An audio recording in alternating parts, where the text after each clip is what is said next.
has a speech, bro. So annoying. The Roman Colosseum, also known as the Roman Death Trap, was a formidable structure and one of the biggest Roman structures ever made.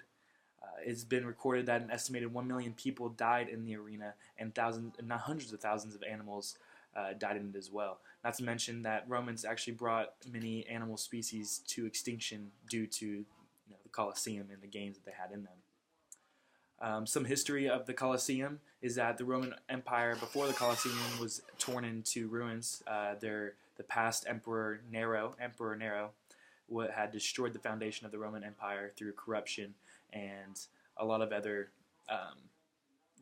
civil war type things. And at this time, famous politician Vespasian was in Jerusalem raiding Jewish temples and going against the Jewish rebellion.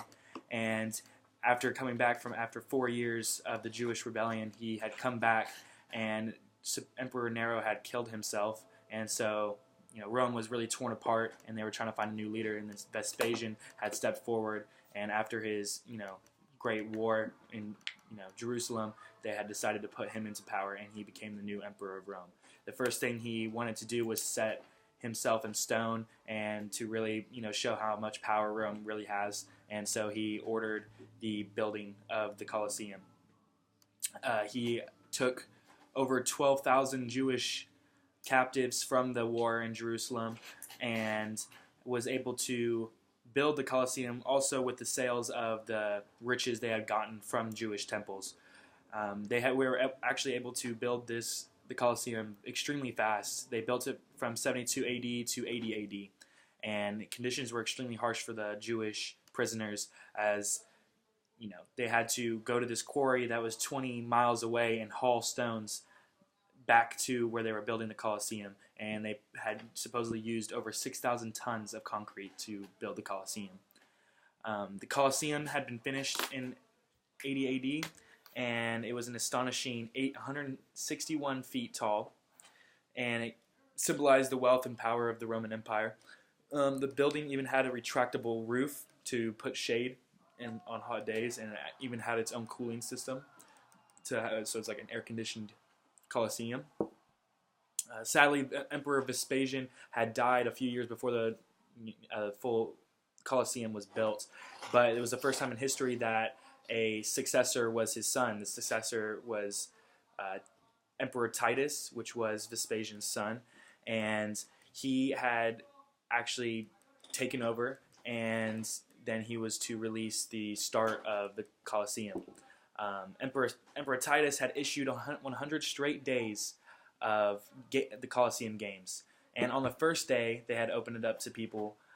Over 5,000 animals were killed in that one day, and countless battles were being fought.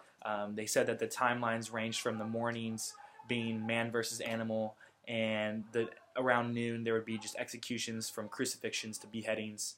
And then in the afternoons, there would be the main events, which would range from man versus man gladiator battles. But that's not even, the best part about it. The best part about it was that they actually were able to flood the lower chamber of the Colosseum and flood with water to have naval battles inside of the Colosseum themselves. On these ships, they would have 100 slave men fighting each other, and actually a lot of the deaths came from drowning, because a lot of slaves and a lot of people back then honestly had never swam before in their lives, so a lot of them would drown. But they also had done this to recreate epic naval battles.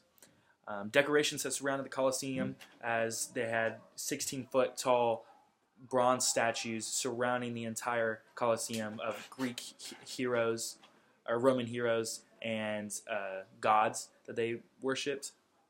And they also had gigantic Roman shields that covered the building as well in bronze. As for some gladiators that partaked in the Colosseum Games, there are some that are worth mentioning that were actually famous. To start off, gladiators were some of the most fierce warriors. They were actually much better than Roman soldiers themselves, because they were trained specifically by really rich people. Would get these generals to train these gladiators to the absolute max, where they were awesome, insane fighters. You know, they had to fight not only man, but lions and bears and rhinos and elephants even. Politicians would actually buy slaves and then turn them into gladiators themselves to have a sort of investment, and you know, so they could become famous. One great warrior worth mentioning is Marcus Aurelius.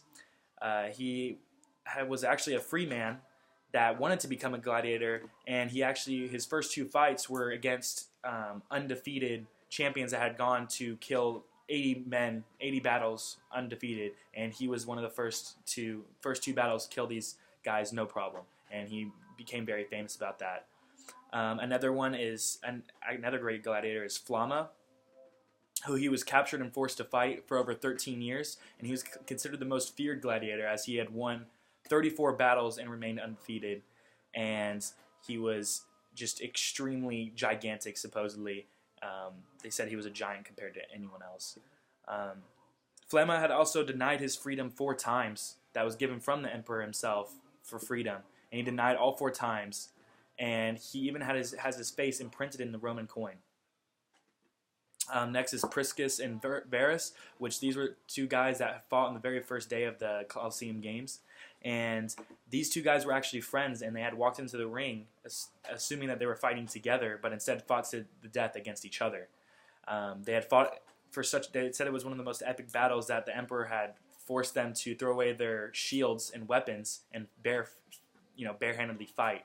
And they said it was such a brutal fight that the emperor had stopped it and then offered them both freedom and both victory. They had won a victory for both of them. And then the last is Porphyros, who was a gladiator known for training animals to fight other gladiators, but he also himself fought gladiators. There's actually poets that have written about him saying that he is such an amazing fighter that he would fight lions barehandedly and bears barehandedly and kill them. And one poet said that he would be able to fight Hydra and the flaming bulls all at the same time if he wanted to, and he would be able to kill them. To end the speech is that the Colosseum is one of the first entertainment centers where we brought savagery to, in our own entertainment. And this showed power and wealth for the Roman Empire from across the world and was an amazing feat from the Roman Empire.